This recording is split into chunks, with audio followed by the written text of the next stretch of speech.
Hello, నేను మీ CS రావు. YSR Congress party అభ్యర్థుల ఎంపికలో చాలా దూకుడుగా ఉంది. ప్రత్యేకించి కొంతమందిని నిర్దాక్షిణ్యంగా నేను టికెట్ ఇవ్వలేనని చెప్పి జగన్మోహన్ రెడ్డి పంపించేస్తూ ఉన్నారు. ఎంపీలకు సంబంధించి ఒక కొలిక్కు వచ్చింది జాబితా.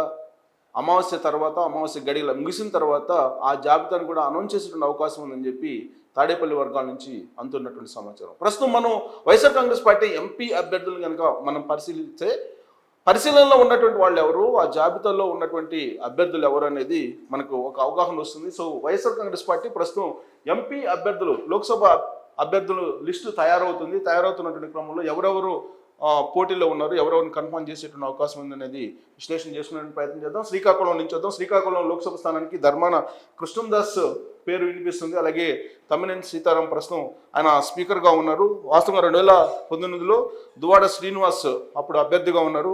ప్రస్తుతం పరిశీలనలో ఆయన పేరు కూడా ఉంది. కాకపోతే కృష్ణందాస్ అలాగే తమ్మినేని సీతారాం, తానేటి శ్రీధర్, కిల్లి కృపారాణి, పిరియా విజయ్ పేరు కూడా పరిశీలిస్తున్నారు. ప్రధానంగా వీళ్ళిద్దరిలో ఎవరో ఒకరు ధర్మాన కృష్ణదాస్కి ఎక్కువ ఛాన్స్ ఉన్నట్టు మనం భావించడానికి అవకాశం ఉంది మనకు అందుతున్నట్టు సమాచారం ప్రకారం. ఇక విజయనగరం మజ్జి శ్రీనివాసరావు, బొత్స సత్యనారాయణ. సో ప్రస్తుతం అయితే బొత్స సత్యనారాయణ వాళ్ళ వైఫ్కి వైజాగ్కు సంబంధించి ఆల్మోస్ట్ ఫైనల్ అయిపోయింది. కానీ బొత్స సత్యనారాయణకి కూడా విజయనగరం నుంచి పోటీ చేసే అవకాశం ఉందా అని చెప్పి వినిపిస్తుంది. సో మధ్య శ్రీనివాసరావు ఆల్మోస్ట్ కన్ఫర్మ్ అయిపోయింది. శ్రీనివాసరావు పేరు ఆల్రెడీ అనౌన్స్ కూడా చేశారు. బట్ బొత్స సత్యనారాయణకి అయితే ఈసారి అవకాశం లేదు. ఇక విశాఖపట్నం నుంచి బొత్స ఝాన్సీ లక్ష్మి, ఆమె పేరు ఆల్మోస్ట్ ఫైనల్ అయిపోయిందని చెప్పి మనకు అందుతున్నటువంటి సమాచారం. అరకు భాగ్యలక్ష్మి పేరు వినిపిస్తుంది అరకు నుంచి. సో ఇక్కడ అనేక మంది పోటీ పడినప్పటికీ భాగ్యలక్ష్మి పేరు వినిపిస్తుంది.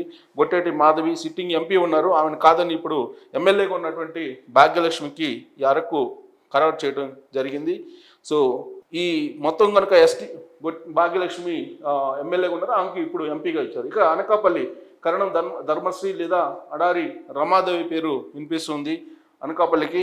సో అనకాపల్లిలో ప్రస్తుతం అయితే సిట్టింగ్ ఎంపీ బి సత్యవతి ఉన్నారు, కానీ ఇప్పుడు ఆమెను పక్కకు పెట్టారు సత్యవతిని. కరణం ధర్మశ్రీకి ఇప్పుడు ఇచ్చేటువంటి అవకాశం ఉంది, పేరు పరిశీలనలో ఉంది. సో ఆయన అడారి రమాదేవి నుంచి పోటీ ఎదుర్కొన్నారు. బట్ కరణం ధర్మశ్రీకే ఫైనల్ అయ్యేటువంటి అవకాశం ఉందని చెప్పి తెలుస్తుంది. ఎందుకంటే ఆయనకి ఆల్రెడీ ఎమ్మెల్యే లేదు అని చెప్పి సంకేతాలు కూడా ఇవ్వడం జరిగింది. ఇక కాకినాడ చలమలశెట్టి సునీల్ ప్రస్తుతం సిట్టింగ్ ఎంపీగా వంగా గీత ఉన్నారు, ఆమెని ఎమ్మెల్యేగా కంటెస్ట్ చేయించేటువంటి అవకాశం ఉంది. సో చలమలశెట్టి సునీల్కి కాకినాడ ఫైనల్ చేసినట్టు తెలుస్తుంది. ఇక్కడ అమలాపురం నుంచి ఎలీజా పేరు పరిశీలనలో ఉంది. ప్రస్తుతం సిట్టింగ్ అయితే చింత అనురాధ సిట్టింగ్ ఎంపీ ఉన్నారు, బట్ ఆ ప్లేస్లో ఎలీజాను ఫైనల్ చేసినట్టు కూడా తెలుస్తుంది. ఇక రాజమండ్రికి వచ్చేసప్పటికి ప్రస్తుతం సిట్టింగ్ ఎంపీగా మార్గాన్ని భరత్ ఉన్నారు. సో భరత్ వైసీపీలో ఒక ఫైర్ బ్రాండ్గా కనిపిస్తూ ఉంటారు. బట్ ఆయనకి ఈసారి సీట్ ఇచ్చిన పరిస్థితి లేదు, ఎమ్మెల్యేగా కంటెస్ట్ చేయించే అవకాశం ఉంది ఎక్కడో దగ్గర నుంచి. ప్రస్తుతం అయితే అక్కడి నుంచి డాక్టర్ ఆకునూరి పద్మలత పేరు అయితే వినిపిస్తూ ఉంది. ఇక మిగిలినటువంటి వాళ్ళ జాబితాను కనుక చూస్తే నర్సాపురం శ్రీరంగనాథ్, శ్యామలాదేవి పేరు వినిపిస్తూ ఉంది. సో నర్సాపురం ప్రస్తుతం అయితే సిట్టింగ్ ఎంపీగా రఘురామకృష్ణరాజు అందరికీ తెలిసిందే, rebel MP, YSR Congress party rebel ఎంపీగా ఆయన జగన్మోహన్ రెడ్డిని ఎలా వెంటాడుతున్నారో మనం చూస్తూ ఉన్నాం. ప్రస్తుతం అయితే పరిశీలనలో గోకరాజు గంగరాజు పేరుంది, అలాగే ఆచంట ఎమ్మెల్యేగా ఉన్నారు ఆయన రంగనాథరాజు, శ్యామలాదేవి కృష్ణరాజు భార్య. సో ఈ నర్సాపురం నుంచి ఆల్మోస్ట్ శ్యామలాదేవికి ఓకే అయ్యే అవకాశం ఉంది. అదర్వైజ్ శ్రీరంగనాథరాజుకి ఫైనల్ అయ్యేటువంటి ఛాన్సెస్ కనిపిస్తున్నాయి. ఎందుకంటే చాలా రకాల నుంచి శ్యామలాదేవి పేరు వినిపిస్తుంది, బట్ శ్రీరంగనాథ్ రాజు కూడా పేరు కూడా వినిపిస్తుంది. అది ఫైనల్ అయ్యేటువంటి అవకాశం కూడా లేకపోలేదు. ఇక ఏలూరు ఆళ్ల నాని లేదా కొట్టు సత్యనారాయణ. సో అక్కడ సిట్టింగ్ ఎంపీగా ఇప్పుడు కోటగిరి శ్రీధర్ ఉన్నారు, బట్ పరిశీలనలో ఆళ్ల నాని, కొట్టు సత్యనారాయణ ప్రస్తుతం మంత్రి, ఆయన పేరు వినిపిస్తుంది. సో వీళ్ళిద్దరిలో ఒకరికి ఫైనల్ అయ్యేటువంటి అవకాశం ఉంది.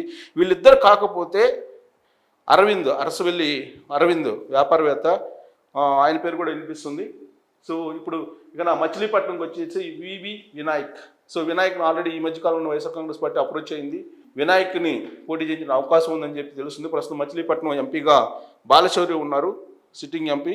సో కానీ ఇప్పుడు పరిశీలిస్తున్నారు వివి వినాయక్ పేరుని, బాలశౌరిని మరి ఎక్కడికైనా షిఫ్ట్ చేస్తారా, లేదంటే బాలశౌరి పార్టీ మారేటువంటి అవకాశం ఉంది, జనసేనకి అనేటువంటి టాక్ కూడా వినిపిస్తున్నటువంటి సమయంలో ఇప్పుడు బాలశౌరి బదులుగా వినాయక్ పేరును పరిశీలిస్తున్నారు. విజయవాడ నుంచి కేసినేని నాని, ఆయన 2 రోజుల క్రితం ఆయన జగన్మోహన్ రెడ్డిని కలవడం జరిగింది.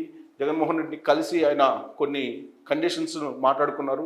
ఆ కండిషన్స్ను ఫుల్ఫిల్ చేసేటువంటి అవకాశం ఉంది. సో కేశినేని నాని విజయవాడ నుంచి ఈసారి వైఎస్ఆర్ కాంగ్రెస్ పార్టీ ఎంపీనిగా పోటీ చేసిన అవకాశం ఉంది. గతంలో 2 సార్లు ఆయన గెలవడం జరిగింది టీడీపీ తరఫు నుంచి ఎంపీగా. ఇంకా గుంటూరు నుంచి లావు శ్రీకృష్ణదేవరాయలు. సో ఈయన గుంటూరు ఇది బహుశా తప్పుబడింది, మా వాళ్ళు కొంచెం రాంగ్ చేసినట్టున్నారు. ఇతను టీడీపీలోకి వెళ్ళిపోతున్నారు రావు శ్రీకృష్ణదేవరాయలు.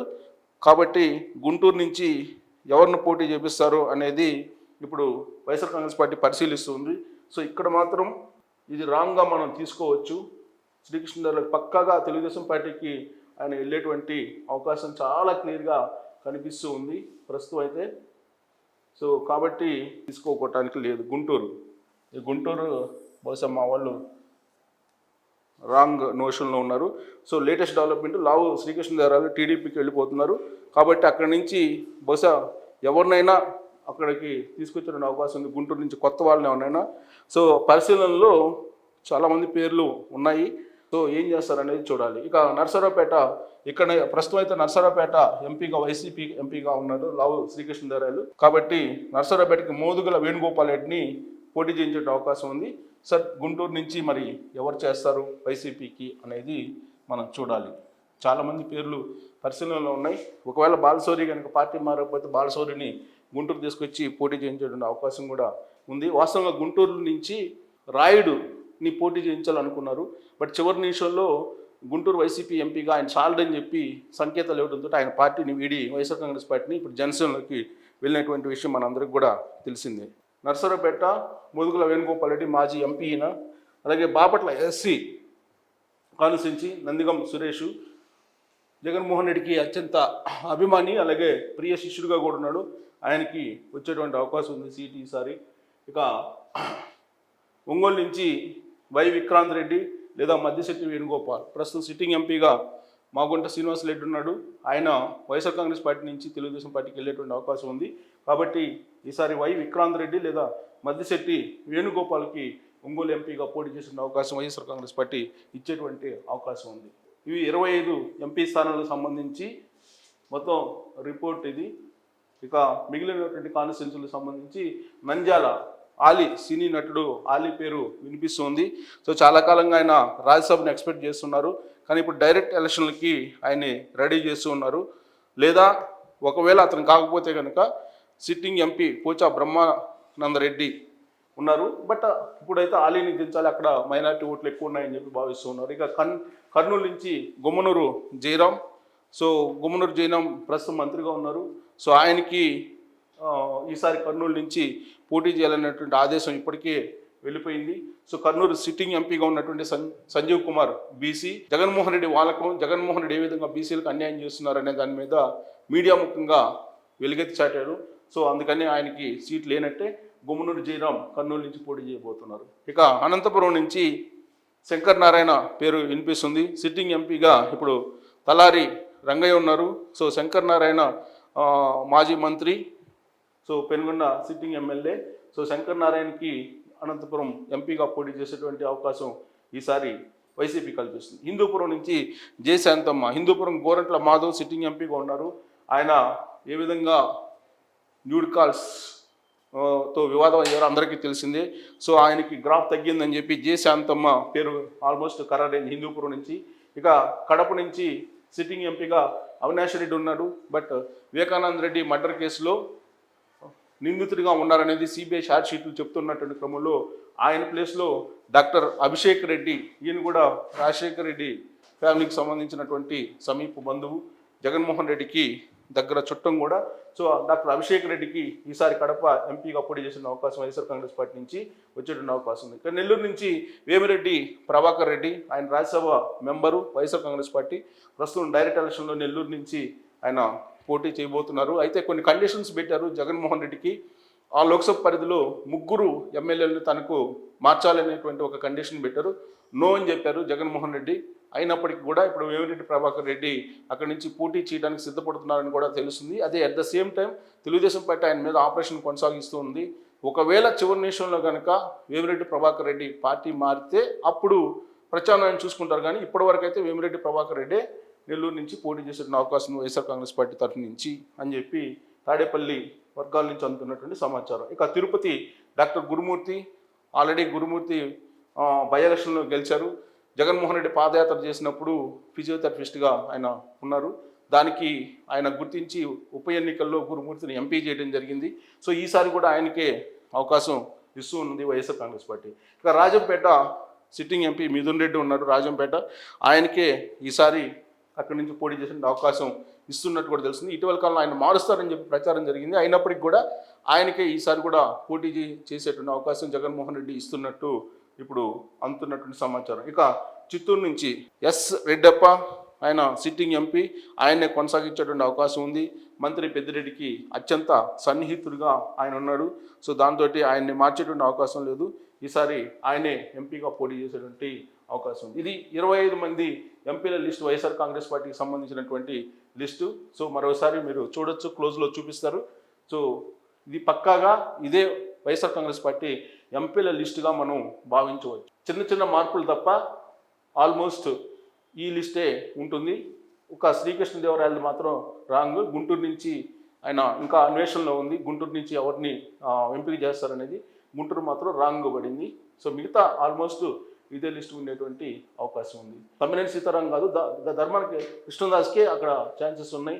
విజయనగరం మధ్య శ్రీనివాసరావు, విశాఖపట్నం బొత్స ఝాన్సీ, అరకు భాగ్యలక్ష్మి, అనకాపల్లి కరణం ధర్మశ్రీ, కాకినాడ చలమలశెట్టి సునీల్, అమలాపురం ఎలీజా, రాజమండ్రి నుంచి డాక్టర్ అనసూయ పద్మలత, నర్సాపురం రంగనాథ్ రాజు లేదా శ్యామలాదేవి.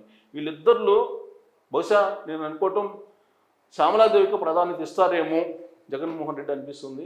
సో ఏలూరు నుంచి ఆళ్ళనాని, మచిలీపట్నం వినాయక్, విజయవాడ నుంచి కేశినేని నాని, గుంటూరు నుంచి ఇది మాత్రం రాంగ్. నర్సరావుపేట మోదులు వేణుగోపాల్ రెడ్డి, బాపట్ల నందిగం సురేష్, ఒంగోలు విక్రాంత్ రెడ్డి లేదా మద్దిశెట్టి వేణుగోపాల్. ఇక్కడ మద్దిశెట్టి వేణుగోపాల్ రెడ్డికే ఎక్కువ ఛాన్సెస్ కనిపిస్తున్నాయి. నంద్యాల ఆలి, కర్నూలు గుమ్మనూరు జయరాం, అనంతపురం శంకరనారాయణ, హిందూపురం శాంతమ్మ, కడప డాక్టర్ అభిషేక్ రెడ్డి, నెల్లూరు వేమిరెడ్డి ప్రభాకర్ రెడ్డి, తిరుపతి డాక్టర్ గురుమూర్తి, అలాగే రాజంపేట మిథున్ రెడ్డి, చిత్తూరు ఎస్ రెడ్డప్ప. ఇది almost final list YSR Congress party ఎంపీలకు సంబంధించినటువంటి లిస్టు. జస్ట్ 1-2 మార్పులు తప్ప ఆల్మోస్ట్ ఇదే లిస్టు ఉండేటువంటి అవకాశం ఉంది. తాడేపల్లి నుంచి అత్యంత విశ్వసనీయంగా అందుతున్నటువంటి సమాచారం ప్రకారం ఎంపీల లిస్ట్ అయితే ఫిక్స్ ఇదే. Thank you very much.